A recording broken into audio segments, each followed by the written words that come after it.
క్రైస్తవులు కాబట్టి, ఇంకా పుట్టుకతో క్రైస్తవులు కాబట్టి క్రీస్తు రెండో రాకడలో ఖచ్చితంగా ఎత్తపడతాం అని అనుకుంటున్నారు. చాలా తప్పండి. ఇక్కడ ఈ వాక్యం అందుకు సపోర్ట్ చేయడం లేదు. గమనించాలి. నాకు ఎవరిని అనే ఒక ఉద్దేశం లేదు, ఇక్కడ ఎవరి మీద నాకు కోపం కూడా లేదు. అయితే వాక్యం ఇలా ఉంది అని చెప్తున్నాను. ఎవరికైనా సరే వాక్యమేనండి, అందరికీ వర్తిస్తుంది. ఎవరు కూడా వాక్యం దగ్గర అతీతులు కాదు. ఇంకా చెప్పాలి అంటే ప్రతివాడు కూడా తన క్రియకు తగిన ప్రతిఫలాన్నే పొందుకుంటాడు. క్రియకు తగని ప్రతిఫలాన్ని ఎవడు పొందుకోడు సుమా, ఆలోచించాలి ఇక్కడ. అందుకే రోమియోలకు రాసిన పత్రికలో పౌలు గారు రాస్తూ 9వ అధ్యాయం 7 నుంచి చదువుకున్నట్టయితే ఏమంటాడంటే, అబ్రహాము సంతానమైనంత మాత్రము చేత అందరూ పిల్లలు కారో, ఇస్సాకు వలనైనది నీ సంతానము అనబడును అని ఇక్కడ చెబుతూ తర్వాత ఏం చెప్తున్నాడు అంటే, అనగా శరీర సంబంధులైన పిల్లలు దేవుని పిల్లలు కారు, కానీ వాగ్దాన సంబంధులైన పిల్లలు సంతానమని ఎంచబడుదురు.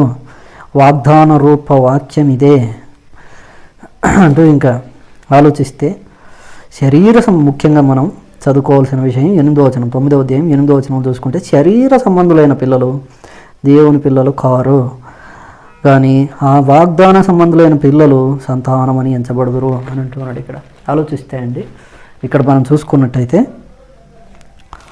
బాగా మనం గ్రహించగలిగిన విషయం ఏంటంటే, అబ్రహాము సంతానంలో చాలామంది పుట్టారండి, చాలామంది పుట్టారు.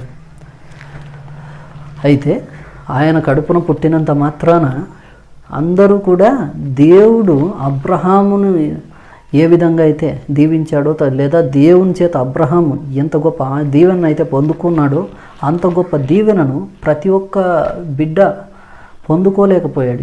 ఎందుకు అంటే అబ్రహాముకు సంబంధించిన, లేకపోతే అబ్రహాములో దేవుని మీద ఉన్న ఈ విశ్వాసం ఏదైతే ఉందో అది చాలామందికి లేకపోయింది. అందుకే దేవుని ద్వారా ఈ అబ్రహాము దేవుని నుండి ఏ యొక్క ఆశీర్వాదాన్ని అయితే పొందుకున్నాడో ఆ గొప్ప ఆశీర్వాదాలని వాళ్ళు పొందుకోలేకపోయారు. ఎందుకు అంటే అబ్రహాముకున్న విశ్వాసం వాళ్ళకు లేదు, ఇంకా ఆ యొక్క విశ్వాస జీవితం వాళ్ళకు లేదు. అందుకే ఆ విధంగా అబ్రహాము పొందుకున్న ఆశీర్వాదాలని వాళ్ళు పొందుకోలేకపోయారు. పోతే ఈరోజు ఆలోచిస్తే ఈ యొక్క వాక్యాన్ని ఆధారం చేసుకుని చూసుకున్నట్టయితే తాతలు తండ్రులు క్రైస్తవులు అయ్యుండొచ్చు.